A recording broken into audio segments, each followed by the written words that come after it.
Welcome back to the Well-Rounded Wealth podcast. This is our 13th episode. We are still made it this far. Patrick, how you doing, man? Good, brother. How you doing? I enjoying learning, enjoying living, and loving life. So hope you're doing the same, and hope everything's going down good down in Atlanta. So Yeah, man. Yeah, it's been off to a really good start. I got a great roommate, got some great family that I've met up with down here. We're figuring it out. We're pushing through. I also heard that the house is going well. yeah, going on renovation for coal and ice company, and it's going well. I was out there sweating, doing some demo work this weekend, so that was a lot of fun, and always love talking with subcontractors and guys that work in the field for their profession because they're really down to earth guys that just work hard. So it's cool to get that perspective from their point of view. But yeah, Yeah, that's awesome. I guess for people who don't know us well, your business partner, who you are essentially flipping a house with, is my roommate down here in Atlanta, and we've yeah, all been friends for years. So yeah, we'll it's we'll awesome. have meetings for well-rounded wealth. Like we'll be on the phone, and then right after we hang up, I hear you call Cole, my roommate, immediately after to talk about the house, which is like really funny that it's just a I bounce know. back and forth. I know it's so great having, and I think that's why we've talked about friendship in the past on prior episodes because most people are like never go into business or never do stuff with your friends, but um, we have such a just different level of trust between us, and it's come through hard work and just continually fostering it. But that's led to two and three great relationships now in this next phase of our life. So Yeah, yeah. totally. And it helps that the goals are aligned. Like Mm. you and Cole have a passion for what you're doing, and you and I have like a passion for the well-rounded wealth brand and podcast and all Yeah. that stuff. So it keeps us on the same page, which Yep. I think is a really important fact to consider if you're going to go into business with a friend. Yeah, yeah. I think I heard a good quote, and we'll dive into the episode. But if you can't see yourself working with someone for life, don't work with them for a day. So um, that's same thing with the partner. Like that's really good there, advice. I actually really yeah. like that. So that's something that I've kind of started to live by. And it's like if I know someone's going to be in my life or whatever, then I'll consider doing stuff with them. So yeah, Yeah, totally. So I guess but we could kind of relate that to the topic we want to talk about. So I kind of want to talk about reputation, how we mold our reputations, the importance of reputation. Because last week I ended the episode kind of saying, don't worry about what other people think of you, which I'm not 180, get a 180 on that thought. However, reputation I do think needs to be discussed, especially once I've made that point, because my message definitely wasn't other people don't matter, so do whatever you want. You don't need to be checked. It doesn't matter if you're a good person, bad person, because it doesn't matter what other people think of you. It's not quite that far. It's just more don't put your uh, don't put validation on other people. Don't look for your approval of yourself and others when you should be looking for self approval in yourself. So I thought it'd be a cool yeah. topic to discuss. So to get this ball rolling for developing your reputation, what do you think is important? What do you want to have in a reputation? What do you, if you hear someone talking about you, what do you want to hear them say about you? Yeah, the most important thing for me is conveying what I believe as my internal values and principles and having others reflect that through word of mouth or talking about me or when they associate my personal brand with something I'm doing. Because I think an important point is reputation is everything that's external and that comes from other people. It's beliefs or opinions that you or someone else holds about you. So you can't necessarily have a reputation about yourself you construct the reputation that you want others to hold of you. Um, so that's my view on it, and that's what I want others to associate with who I am. And I guess diving deeper into that, like what are those values and principles? It's that I'm hardworking, like very conscientious about health, open to new perspectives, always loving to learn, always wanted to give to others, and a few other things that I can have on my eight principle list. But um, I'd say off the top of my head, that's what comes to mind right away. How about yourself? Yeah, totally. I definitely also have that too that I want to have in my rep. I would also say I just want people to think I'm a good friend that I'm friends with. Yeah. I want like people that I care about, I want them to know that I care about them and I want them to think that I do. Mm. So for my friends and family and all those relationships, I would that's the kind of reputation I want to have is yes, Jack's a great friend or Jack's a great uh son, cousin, sibling, all that stuff. I would want the people that I care about to think that I care about them too and that I want to see them do well. I very much care about that for my reputation. I would be really Yeah. bummed if I knew that people were saying Jack's not always the greatest friend, or sometimes he does isn't very considerate of me or my Yeah. feelings. Sometimes it I don't feel like he actually just cares about me and that he's only hanging out with me for other reasons or anything like that. I would be really crushed to hear if I knew that Yeah. people thought that about me. Yeah. No, I mean, I definitely one of the things I always associate with you, or reputation wise, is like one of the nicest guys ever, and always has a smile and cheery view on his face. But I think you bring up a good perspective and a good point is that your definition of reputation is so much more like family and relational oriented, but there is the component I think that most people think of with reputation, whether it's more kind of like career or working reputation.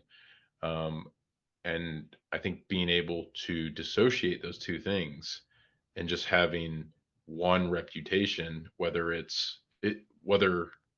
whatever environment it's in, family, friends, career, relationship, is pretty important because one of the things that I see that kind of is a pet peeve of mine is someone who's not consistent with how they construct their view of themselves, or what they say they're doing. For example, someone's like, I'm always working hard. But if they're only working hard and being diligent, like at work, but they're also not doing that in their personal life, working towards their own kind of goals too, then it's like, are you really a hard worker, or do you kind of just put that on when you're at work? Yeah, I see what you're saying. Yeah, So kind of streamline your reputation into not just because you're in a certain environment or not in a certain environment. exactly. Because it's like for you, if you were a great friend and a great son and a great brother only within your family, but you're a complete douchebag at work, like those two things, Right, right. that doesn't really like mesh, you know?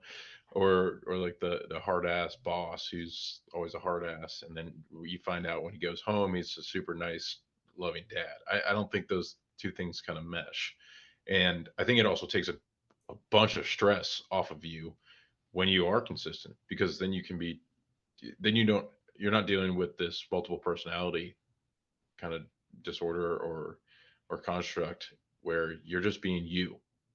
And whether it's your parents, your brothers, your sisters, your coworkers, your friends, they all have the same opinion of your reputation. So you're not trying to portray one in one scenario or environment and then another in another scenario or environment. Yeah, definitely. And I've honestly had that before, not necessarily in family versus work, but I've definitely been in very different moods being a part of different clubs and organizations throughout school and things like that and extracurriculars and all of that stuff. Because sometimes I get aggravated when one certain club or organization is keeping me from another club or Yeah. organization, or there's somewhere else. Sometimes in life, there's somewhere else I'd rather be. One that's relatable for people who have families is they're working super late hours or something like that when they just want to be with their family. They just want to be home and get to see the people they love. So Yeah. then the balance becomes hard because then maybe they get a little grumpy at work and they leave it all in the office and they're not known as this great person, but maybe the person does come home and they just are so happy to see the family and are just super loving because that's their safe space or like I don't know where they want to be, if that Yeah. makes sense. Yeah. I definitely understand that. I would say to that person who's, if they are consistently doing it, obviously all of us will have days. I even have days where it's just like, it's not a good day. Yeah. Like it didn't go great. And I'm trying to, I think every day has the potential to be a great day, and there's beauty in every aspect of life. But there are those times where you just catch yourself. It's like, all right, just stuff didn't work how I wanted it to work today.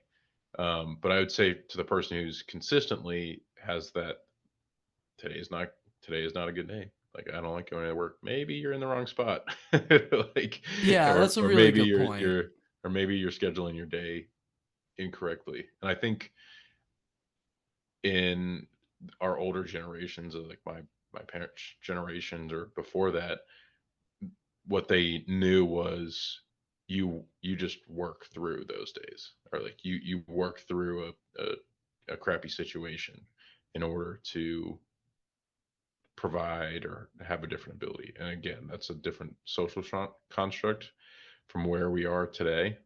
But I think now everyone has the opportunity to be able to do something they truly enjoy, that they can do that in a career environment and be able to transfer that over to a home environment as well.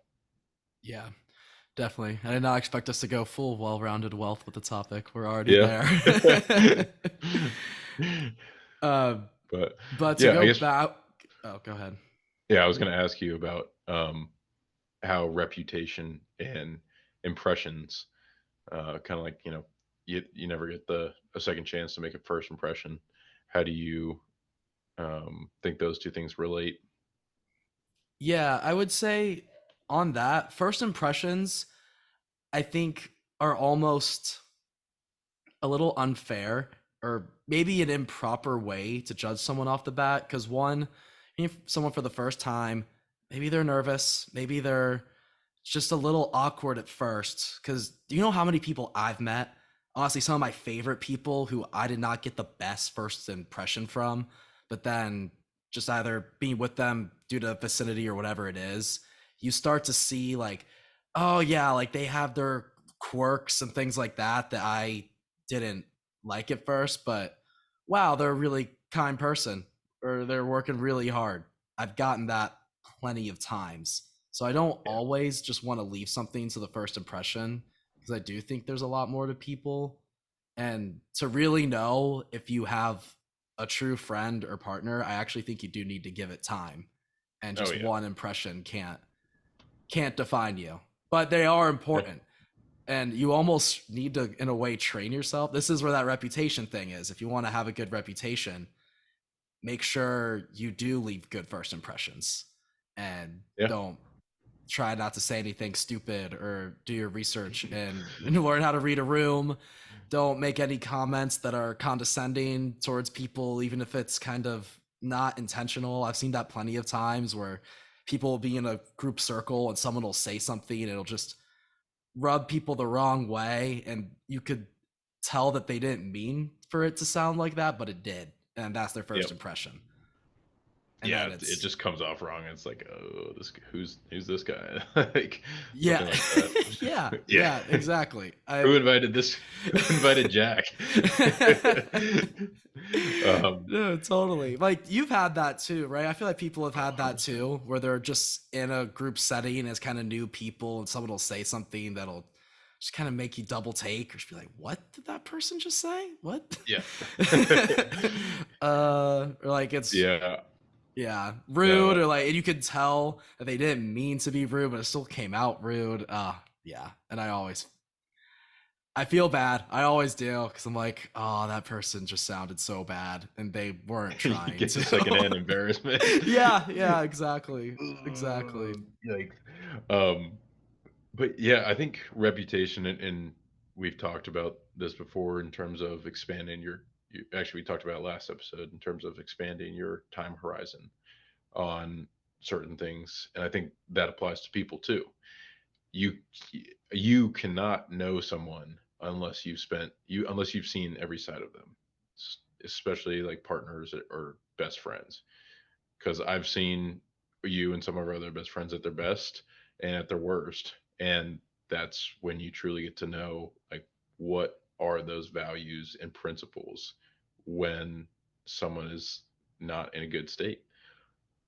That's the only time you're going to know if those person's principles and values, based on what your perception of their reputation is, actually align with you. And that just takes time, because you can't, based on a first impression, you can't garner um all those emotions and all those actions from that first time meeting them.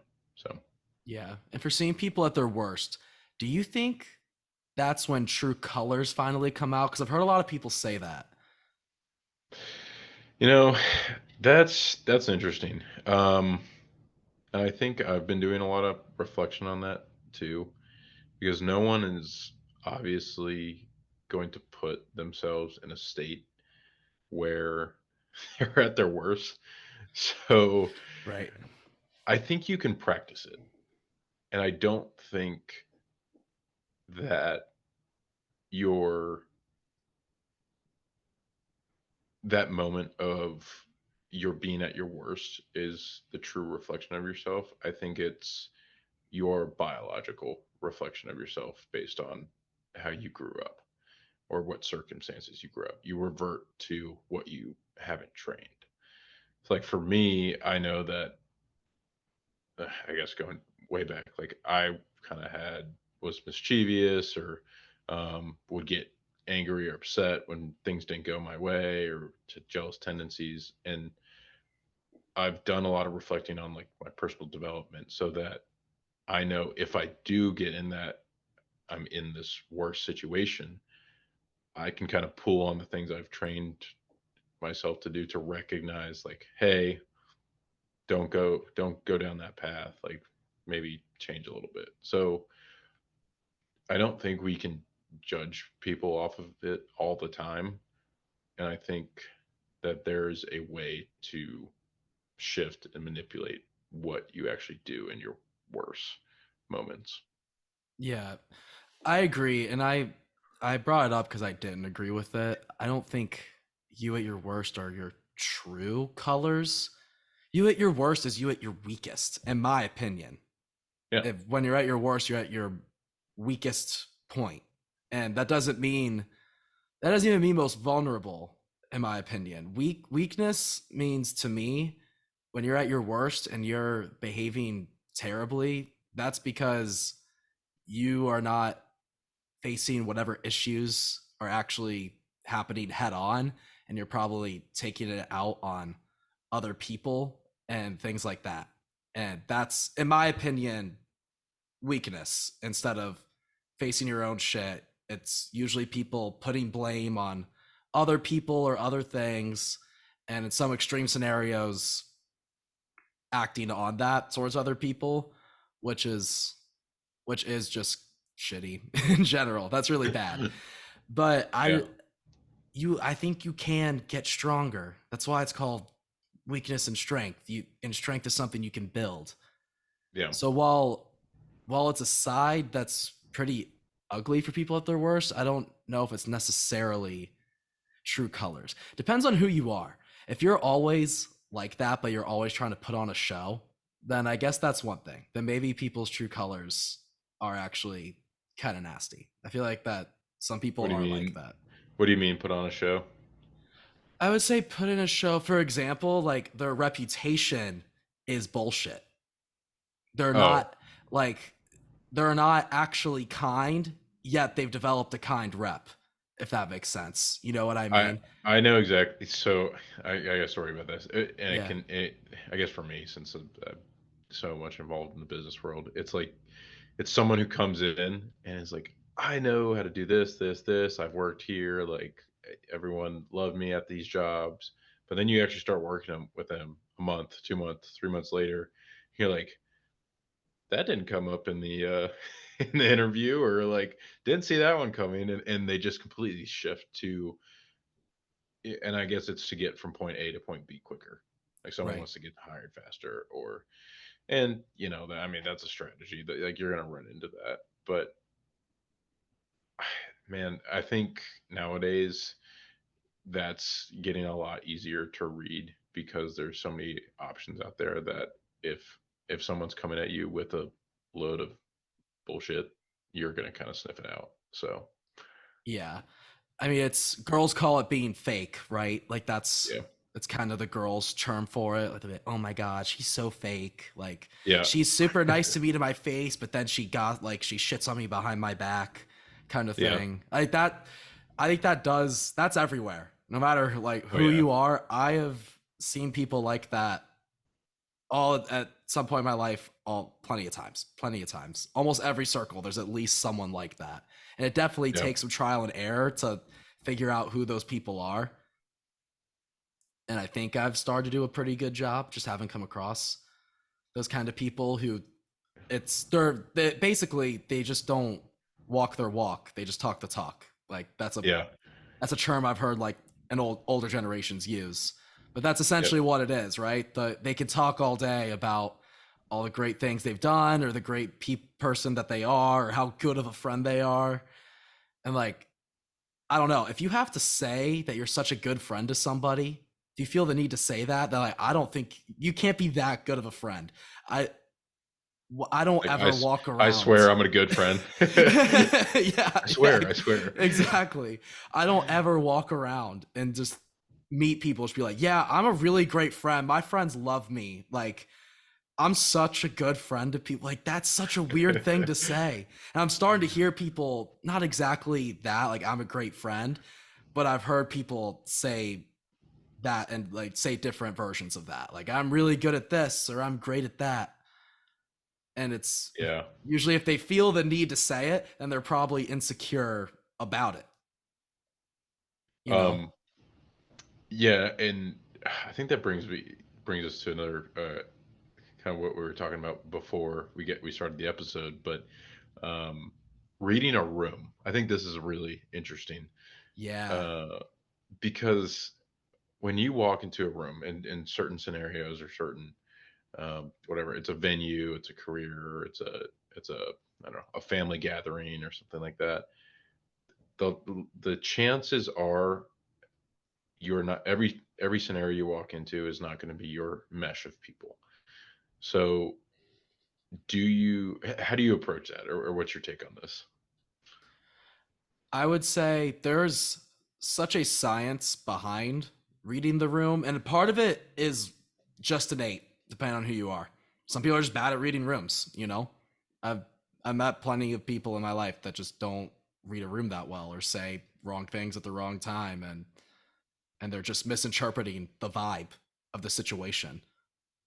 Yeah, It'd be like saying something really inappropriate in the workplace and not realizing that it's inappropriate to say at work, you know, when you're just kind of maybe you're telling a story about how like hammered you were with your buddies that weren't at work and it's just really not work appropriate and other people that are in the office and just don't ever have that kind of lifestyle like they don't really drink all that much and you hear someone saying that so nonchalant and then they kind of are like a little weirded out or uncomfortable.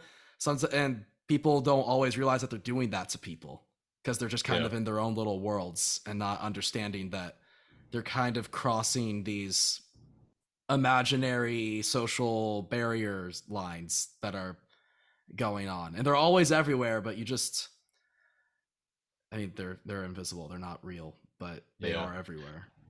So I want to shift it a little bit and ask it more in terms of who you are as a as your personality.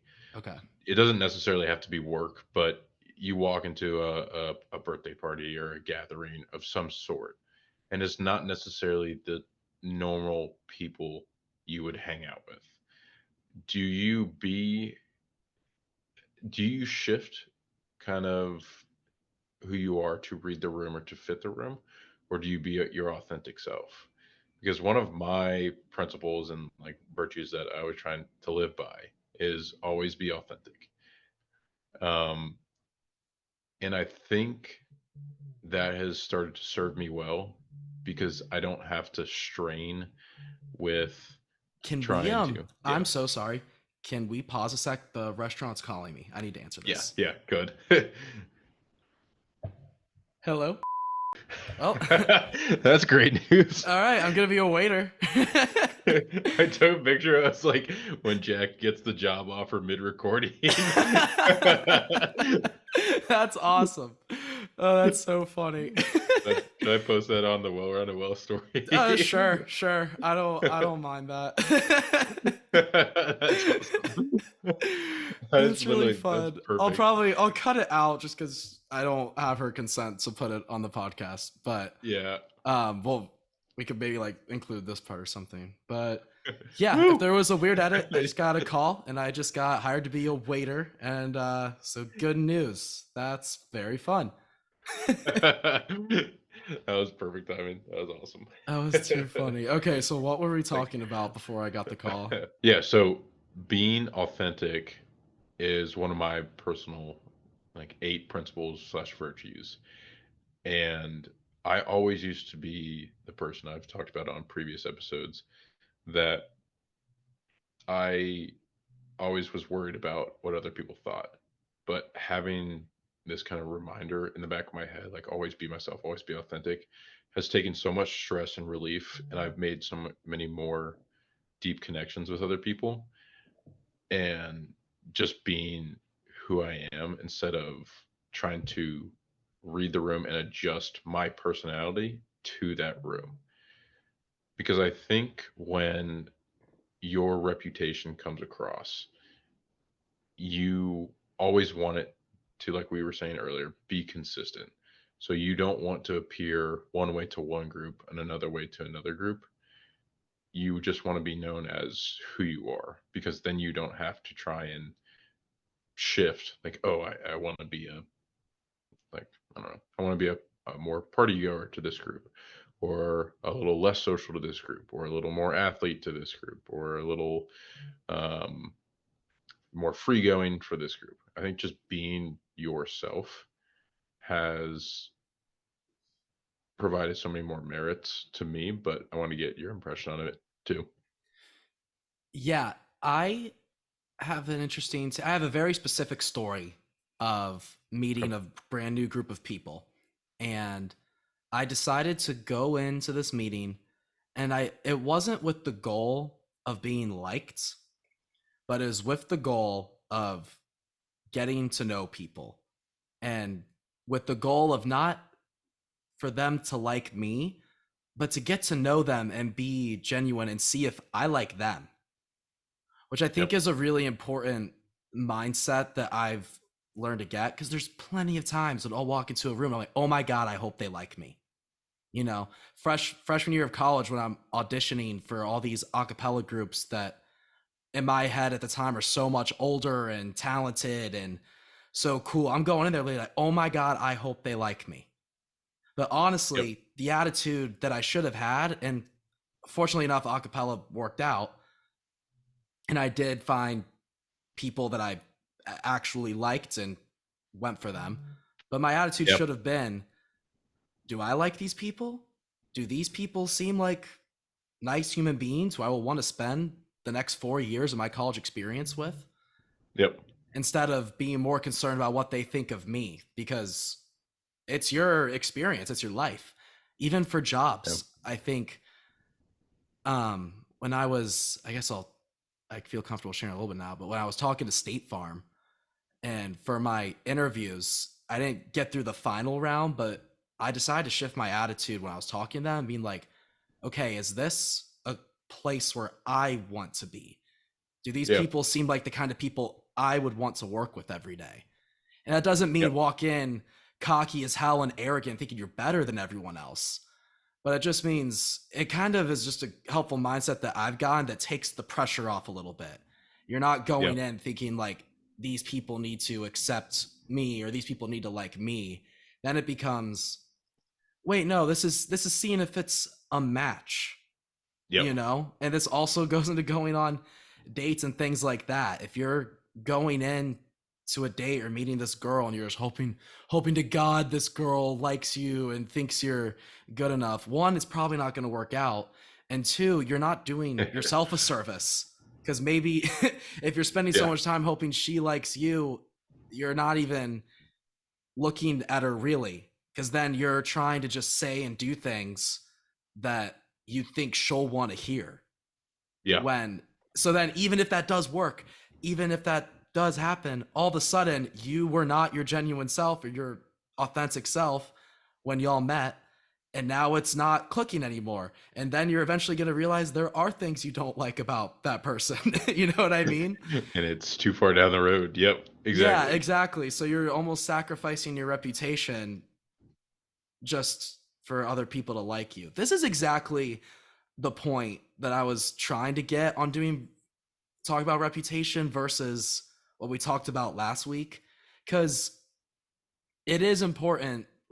I like this date example of the girl to like you, but that shouldn't be your only goal. She should like you because you are just being yourself and you're just trying to get to know her and trying to connect. Yeah. And I think if we break it, I like breaking things down to something that's more simple. We go on dates, or most people go on dates to hopefully eventually meet someone that they want to spend their time with in whatever way, shape, or form. If you're going into that with a long time horizon, like, hey, if I meet this person, I can click with them. Could I eventually see myself spending the rest of my life with them? Because that's ultimately biologically, that's what we want to do is meet with people and be able to share and reproduce with them. So I think people who put on this facade when they're first meeting people and they're not true to themselves, their virtues, their values, they put on this incorrect perception and give off this incorrect reputation of themselves that they find themselves in a very difficult and stuck position later down the road. And tying it into relationships and meeting people, if you go into a date or a social environment with, I want to please whoever it is in order to, for the short term benefit of getting approval, then you're going to find yourself in a sticky situation 6 months, 1 year, 2 years down the line. And I think that is one reason we see people get divorced or break up, is because they go into a scenario or a relationship or a date initially wanting to please that person instead of being true to who they are. So once their true colors come out and once they revert to like, hey, no, this is actually who I want to be, then there's a disconnect between you and your partner. And that's super difficult.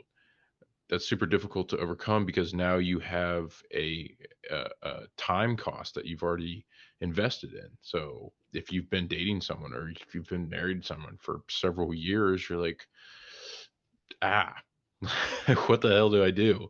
Like, do I try and mend this, or um, do I try and say, okay, this is actually not for me. Like, I have to step away because this is not the right person and that matches with my personality and how I want to live my life. Um, and I have two other tangents I want to go off on this, but I want to get your opinion as well. Yeah, I would say not being authentic, you're doing a disservice to yourself more than anything. So if you're thinking you're sacrificing your authenticity to either fit in or whatnot, okay, let's say it works. Let's say you are being someone you're not and doing all that thing and you're dating this girl that you really want to date.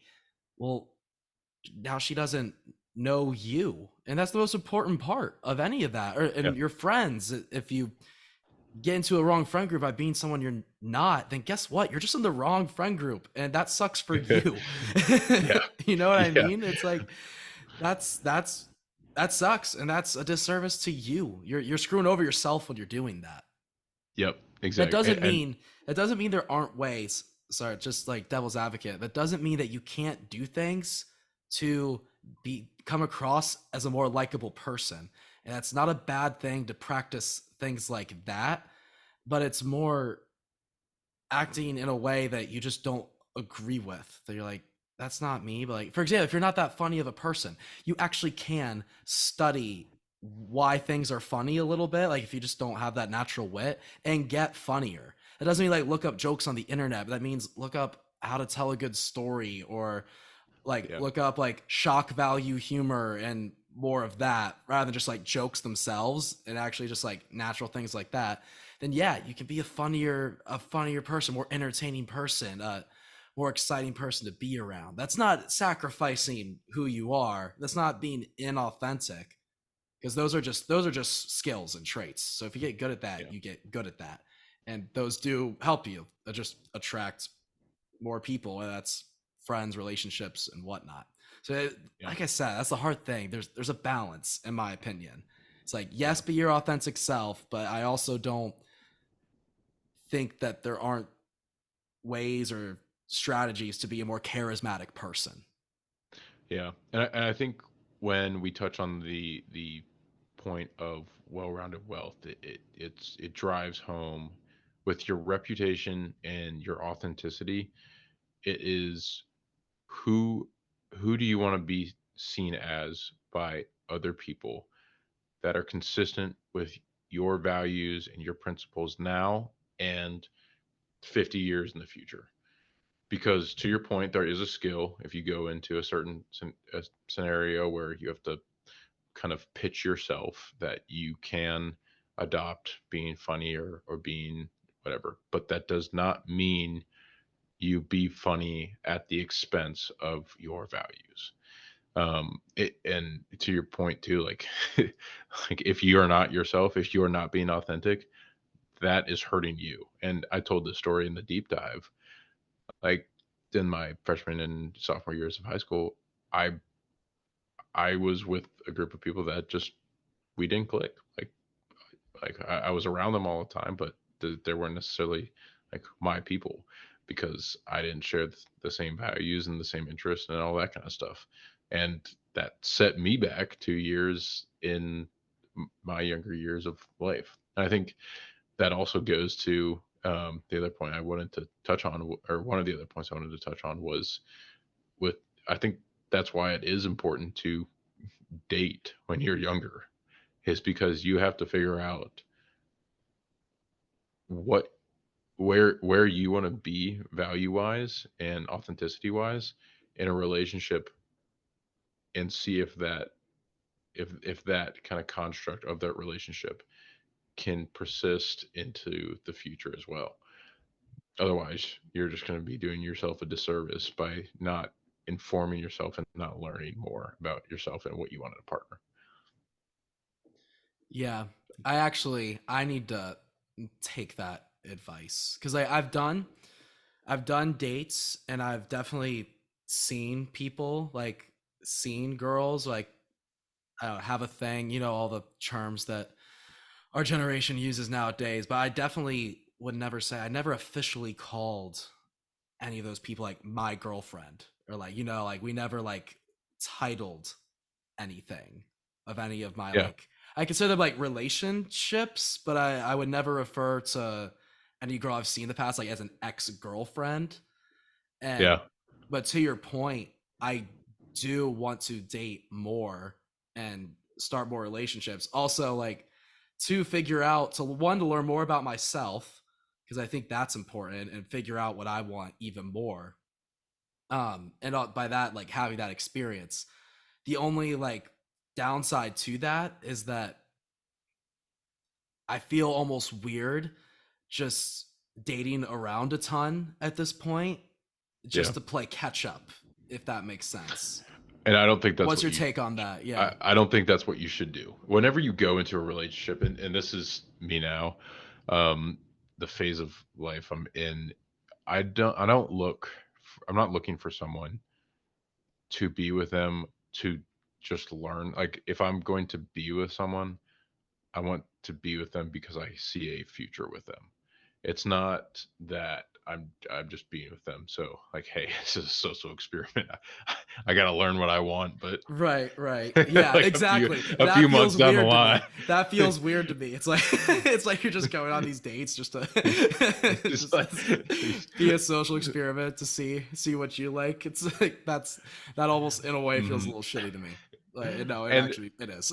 and that's not what you should do. I don't like deep down in your mind. I don't think that's exactly what you want to do because No, not all. the most important part of relationship is knowing yourself first so that you and whoever your partner is, guy or girl, can continue growing together.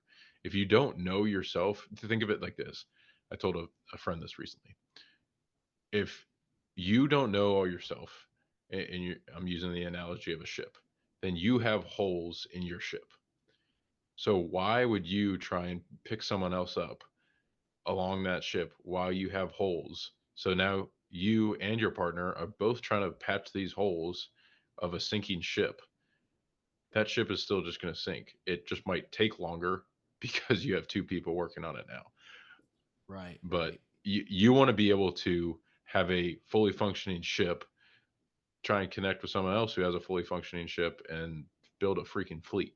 Like that's a easy analogy for me to at least Yeah. conceptualize. But I and, totally agree with that. That's yeah, advice I would give to anyone in finding a yeah, partner or someone to be in a romantic relationship with. Like that would be the advice I'd give. I'd be like, don't be looking yeah, for someone to fill up, yeah, any I like that holes in your ship. Like any holes in yeah, your ship. You need to have like a self-sustaining ship already because yeah, you can that you're not looking for someone to fill that in. There's not a void that any other human being is gonna fill up. And I think yeah, I definitely had that notion growing up. I did yeah, think like the way I used to look at it of relationships or for me girls was like split a person in half. I'm one half. I'm trying to find my other half. And yeah, as I've grown up, I have realized that that is such a terrible way to look at it. Because one, it also hyped up like girls that I'm into in my head like crazy. Because I thought that was how important it was. I thought it was finding this girl and like this girl was gonna like complete the person that I am. I put a lot of my mental self-worth into that. Like I was like, if I date the girl that I want to date, that means I have value. That means I am fulfilled. And that was easily, I would argue that's up there for one of the biggest life lessons I've ever learned, was just how not true that was, how much of a backwards way that was to look at dating. And honestly, thank yeah, God I figured it out because I feel like there's plenty of people who don't figure that out and do go in with that mentality as well. There's no way I'm yeah, alone in that. yeah. No, 100%. I think that's because that's the generation that our parents and grandparents were raised in. And a good book I would recommend to all guys. It's New Man Emerging. We have masculine and feminine energy. Everyone does. And I think to your point, splitting a person in half, men try and just emulate the masculine energy. But we can tap into both types of energy in certain circumstances when we need to. Yes, men have a more there are more predisposition to masculine energy, being tough, hardened, and kind of stern, hardworking, whatever. But and women have more of a propensity to have feminine energy, being caring, compassionate, kind, empathetic. But learning to channel both of those types of energies as a man or woman is really uh, important skill, because I don't want to walk into like a room of all guys, and just because it's all guys, say it's a sad scenario, um, like someone passed away or something like that, I'm not going to be like, be hard, man. Like, it'll always get better. Like, I want to be caring and compassionate towards whoever passed. And that doesn't mean like I'm a wimp or a pussy or whatever the hell it is. It just means I have to tap into that more feminine energy that we all possess to show empathy and kindness. Um, but on the other hand, there's times when I have to kind of kick someone in the ass and say like, "Hey, let's get going," or um, "Let's use our masculine energy in order to kind of push forward," or um, be a little tougher or something like that. So I think that's a good delineation between who we are biologically, and then what type of energy, I guess is the best way to put it, we have within ourselves too. Yeah, totally. And I want to keep it rolling. I want to touch on this a little bit more. Like let's talk Yeah. about the term toxic masculinity Hmm. that's been a really hot topic lately. And Yeah. I have thoughts on it, and like I don't think it's bullshit. I think like toxic masculinity is definitely a thing. I don't know if that's the proper title for it, but Yeah. it's definite. Men can definitely be toxic, but Oh yeah. I also don't think that masculinity in and of itself is toxic either. It's Yeah. for let's what you were saying already. I like this funeral example that you just brought up. I think Yeah. practicing toxic masculinity would be seeing someone vulnerable. Let's say they just lost a loved one, and being they need to like wipe those tears off their fucking face. Like what a Yeah. pussy. Like Don't you show can't be weakness. like that. Yeah. You can't show any weakness whatsoever. Versus I think there's a lot of power in being able to be in touch with your emotions. And Yeah. also, I think, which I guess empathy tends to be known as more of a feminine quality. I don't know all the truth to that or what, but I think there's a lot of power into practicing empathy too, to be able to be like, this person just lost someone they really care about, and that Yeah. person was so connected to that person, and to be able to feel that emotion too, I think is incredibly powerful. Now I'm gonna keep going. Yeah. I Good. also don't believe I in the love it. opposite of this either, where you should just be upset all the time and be sad all the time and have problems and just complain about your problems all the time and not do anything about them. I also Yeah. think that, and that's, I'm not even a specific gender. I think everybody listening, I'm kind of, referring to just anyone. It's very Yeah. important to stay strong and develop strength, and in the face of adversity, to face it head on. So Yep. there's a balance, there's a big balance to it. So there's the part of That's the masculinity that key. I think is, or at least that's equated with masculinity, that I do think is super important, is confidence, facing adversity, going through your challenges, um, and like having a full ship. That's Yeah. by anybody. I guess we're saying masculinity, but those are some masculine qualities that I don't think are toxic. Of being Yeah. secure and being like headstrong and being confident in yourself and your beliefs. That's awesome. Everyone should have that. Everybody, no matter who you are, you should definitely have that. But you Yeah. also shouldn't ignore your feelings either. What do you And think that, about what I said? well, I think that's spot on, is the balance. We should use this balance. If you look at it in like a scientific and more physics approach, energy cannot be created or destroyed. It just is channeled one way and it's channeled another way. We inside of us have masculine and feminine energy. We have to learn how to use both sides of those in order to create balance in every scenario and situation in our lives, whether it's relationship, family, career, um, friendships. I think where people go wrong with the toxic masculinity is we saw that it worked in a prior age, but and it worked in the short term. It worked in order to push us along because everyone was hard, everyone was calloused, and that was just the way things are. Times have shifted now to where less people have a struggle to just survive, and now we as men, like speaking on the toxic masculinity part, don't always have to act that way. We are allowed to be compassionate. You're allowed to reach out. You're allowed to be vulnerable. And I think that is the way we connect so closely with people, is being vulnerable and connecting to our feminine energy. We always see that like girls have so many more friends, and it's true, they do. Like on Yeah. average, a singular girl has more friends than a singular guy because they use that energy of being openness and kind and compassionate to make more connections. Guys, that is something that is harder to tap into because it's not as natural for us. Um, but learning how to use that is such a unique skill that I think everyone should start considering to use, whether you're a young kid or a grown adult.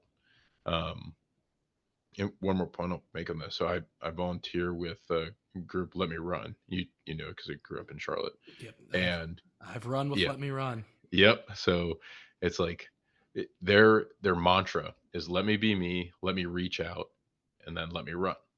And these are all elementary and middle school kids, and they teach this and they have that mantra because they want to take away that stigma that guys always have to be tough and they always have to internalize it and deal with stuff. No, you're allowed to reach out. You're allowed to ask a friend like, "Hey, I need advice," or "Hey, I'm going through a tough time."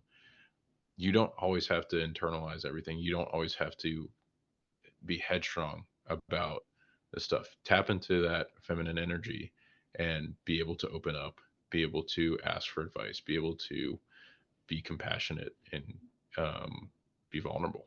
So, yeah. Yeah, I think a big takeaway that I took from what you just said that I very much believe is that there is a big difference in my mind between being compassionate and being a pussy.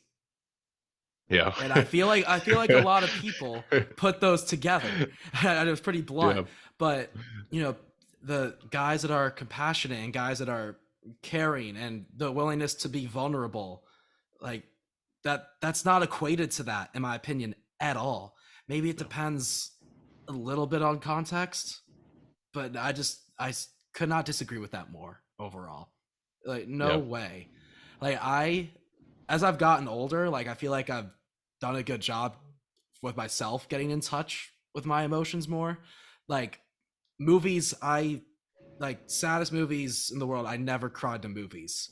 And like lately, I've started to, and I actually think it's awesome. I'm really happy for myself that I like am willing to let myself relate to whatever's happening to the story and to the characters. Yeah. Because in the past I couldn't do that slash wouldn't let myself do that. It's Yep. like it's like yeah, I'm I don't care. I don't care who judges me on this well-rounded well podcast. On his listeners. Like Barbie movie was beautiful and I want to hear it.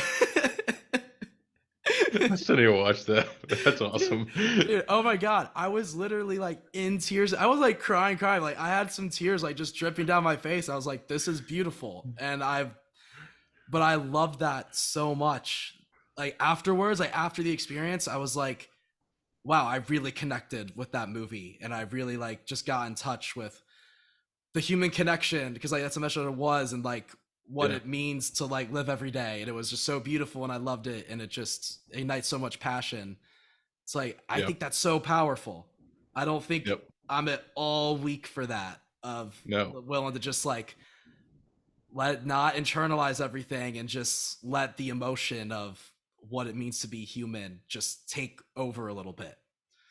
Yeah. No. Yeah, I Barbie was think. great. I It was actually awesome. It wasn't structurally perfect. Like if I'm gonna go full critical, but I thought the overall themes actually really hit, and I didn't go in thinking I would like it. I actually liked it a lot. That's awesome. Yeah, I mean, you make a great point with movies because as as guys, like especially when I was growing up too, we are always or I was always like, oh, I can't cry. Like Yeah, right. I ain't gonna let a tear drop on this movie. Eh, But that's part of the human experience. It's part of like connecting with your emotions and being able to feel other emotions than what you feel on a day-to-day basis. Um, and we have a whole entire, I know we have a whole another episode that we want to talk about this with, but I think that's part of having kind of like an internal peace and happiness is being able to really connect with how you're feeling and your surroundings at any given point in time because all those constructs are social constructs and tying it back to reputation, all of those things that we try and hide from what we actually are and what we actually feel as humans are because society has adopted or trained other people in that way. So like a man being tough, like has to hold everything in, never shed a tear. Like that is something created by men to get to survive at that point in time in life. But we don't have to think of stuff like that this way. We can connect to who we are and be able to there's a emotional moment cry or like cry for if you lost a loved one or something like that. So that is okay. It's part of being a human and it's part of the emotions we feel. So embrace it and then see the beauty in it. So Yeah, yeah. totally. Just real quick, can you hear me? Yeah. Okay, sweet. Just making sure. We've been having people listening. We've had to probably I'm gonna have to cut this thing so many times because our mics keep blowing out. Um, but yeah, man, I totally agree. But I also like I don't I just keep I'm so back and forth on this whole thing because I also don't think it's good to be just like whining and crying all the time either. You know what I mean? Like, Well, I mean, let's break it down. Like, yeah, are you always having this notion to be whining and crying? no. Exactly. So that's not something you have to really worry about, but it's in the scenario that you like that you quote unquote should be more emotional or vulnerable, allowing yourself to be more emotional and vulnerable. It's and then in these scenarios where you should be more hardened and callous and be pushing through, allowing yourself and training yourself to do that in those situations. And I think that's where people get, and that's probably where your the disconnect is. It's like I'm so back and forth. Like you don't have to be one or the other. Like there's not a divide. You can be both. You can in this scenario you can tap into whatever the emotional feeling energy and in this scenario you can be more hardened and tough. And it's just being able to learn how to use that and learn, I guess, the flow of it when you're kind of going throughout your day. So, Yeah, totally. And yeah, it's just that misconception of the of being emotional as being weak. And Yeah. but well, and I will say this, occasionally it can mean that. I do Oh agree yeah, with yeah. that too. Sometimes it's like, yeah, the like okay, here's a good example. Stressful situations, like where things become really critical, like life threatening, let's say. If you're in one of those scenarios and you're freaking out and you're letting your emotions take care of you, it's kind of like pull your shit together. You gotta pull your shit together a little bit. Like you're not Yep. helping the situation at all. You're you can't freak out like that, you know? You gotta I do think it's important to have some emotional mastery. Yeah, it's just like it's working on Yeah. controlling those emotions. That doesn't mean hide them. That doesn't mean push them down. Definitely feel them, let them take over, but also have control. So when things are getting like being clutch, you know, like stuff like that, like under pressure, performing well under pressure, Yeah. like for athletes and things like that, like Yeah. show up, you know, Yep. like when you're needed, show up. Yeah. Like that does like there's a difference between having a mastery of your emotions and having a lack of control of them. And And the that first thing that you have to learn what those emotions feel like first. true. Because and that's where I think most people go wrong is that they just take what society tells them and they don't ask why or how or what. So like when you feel like, oh, like I kind of want to cry, like why do I want to cry? Is it because this is actually an emotional scene or situation, or is it because I'm being a wimp and I need to kind of pull some stuff together? So then you can kind of start to recognize when there is a need to act more emotional or is there a need to toughen up. And just like training to being clutch, like a Kobe Bryant or LeBron James, he doesn't train to not be clutch or to not be able to show up. He trains for that so that when it does come, he knows that he can tap into that energy to say, "Give me the ball." Like I've done this before, and have that confidence. So Yeah. yeah, but I think it's a very good point of like just knowing what's inside of you. And I think so many people are so scared of looking inside of themselves because there's a lot of stuff in there. Like Yeah.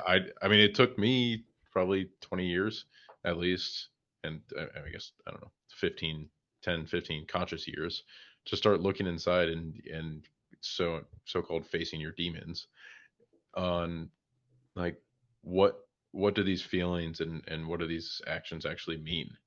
Um, are they just biological or are they constructs of what society has been telling me or what or how I've been raised? So I think it's being able to break those down and then rebuild on what you actually believe is your truth. So Yeah. Yeah, I'm with you completely. Uh, yeah, well, I'm glad we covered that. I know we weren't supposed to. Should we wrap it up with reputation real quick? Any final yeah, points we want to make there?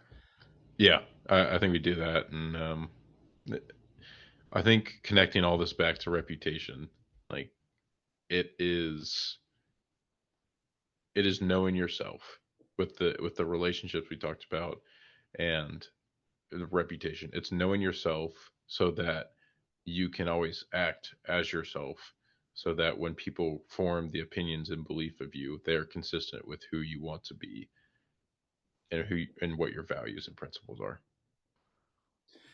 Yeah, I totally agree. Reputation, I think, is a reflection of yourself. So, however you want to be as a person, just be that person. But don't try to be that person because of external factors. Going back to last episode to kind of connect that. Yeah. So reputation is important. Like if you're a dick and you don't care if you're a dick, then all right, be a dick. But that's gonna be your reputation is that you're a dick. you know? Yep. Yeah, for Like sure. go right ahead if you don't care, but just I would say find your values, what you want those to be. Briefly for mine, it's I want to be a good person. I want to be there for the people I care about. So I want my reputation to be that, yeah, uh, for the people that are close to me, yeah, Jack's a good person. He cares about me and I can rely on him and he's a good friend. Like that's Yeah. what I want it to be. Let's wrap it up with that. Like what your reputation is, what you think your reputation is, and then um, how you want to have that conveyed. Yeah. So I would say definitely that I'm a light-hearted person. I think definitely that like because I am a light-hearted person, yeah, and uh, definitely friendly. I'm a naturally um, outgoing person, so I think I definitely have a reputation of that. yeah, What's the extroverted? Yeah, I would say I have an extroverted. overall extroverted reputation. Um, Yeah, and then the reputation that I think I have with my family and friends that's important to me is that um, I'm good to them and I care about them. And in yeah, the end, that's what I do care about the most. All yeah, right, you're up, Patty. yeah. I completely agree with yours, and that is what I would say for you, 100%. So, Oh, thank you. great friend, lighthearted, and always got a smile on his face. So, uh, um, I think mine's definitely shifted in the past years as I've matured. But for me, it's definitely being vulnerable, um, being open to always learning, um, working hard, and I would say learning and working hard is kind of the same thing. It's having a relentless desire to learn, which comes across as working hard. Um, Being generous, giving before I ask for something, and that's something I'm constantly working on. Um, and then just I would say trying to um, trying to just be true to who I am is kind of the reputation I have is just being open and um, yeah, open to who I am and not having a care of what other people think as long as I'm acting according to those values. Yeah, totally, man. Well, you know you have that reputation. You know that's exactly what I think of you. um, yeah, you definitely like overall like I guess like behind your back it's funny to say like that, but I would say behind your back people definitely talk about how how much of a hard worker you are, and I honestly don't fully understand how you find time to do everything you do in your day because you have so like what time are you getting up at every morning? I'm so like are you up at 5 4 I'm up at 5:30 now. It was a 5:30 little. now? I used to be up at 4:30 and then old man bed by 8:30. But Yeah, I've I mean I'm kind of becoming similar to, I'm not that early. Maybe eventually I'll have to be. I don't need to be. But Cole's also, you guys are similar and just being very regimented. So he's up at before 6:30 every day. Therefore I am yeah, too, just because I want to be, and he's my roommate and friend. So yeah, we'll work out in the mornings. So it's definitely it starts my day right and gets me going on a good yeah, schedule. So yeah, that's like that's it's definitely important for me to be surrounded by people who are go getters and like get after it too. Is one thing yeah. I've noticed about myself. I think that's probably is we have it on our list, but maybe continuing with this theme of or this kind of track we're going on is doing that for our next episode is surrounding yourself with the people you want to be with reputation wise. So if you surround yourself with everyone who has a similar reputation or one you want to emulate just through kind of groupthink and bias factors, there's a higher propensity for you to start adopting those principles, um, which is another interesting thing to think about. So, Yeah, totally. We but might elaborate on that one next, and also just let it roll and see where it goes. Yeah. All right, Well, let's wrap it up.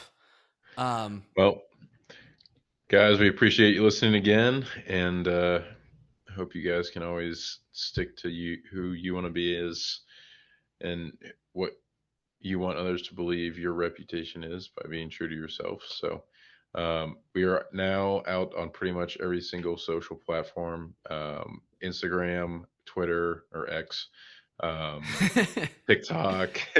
We have our own website, and we are hopefully going to be starting to bring on some more guests. And I think our guest um, platform is going to look a little different than most podcasts. Instead of just having experts on, we want to actually try and have just some regular people on, and or I wouldn't say regular people, but um, less experts, and showing that everyone is going through the same things that you are and what we are going through.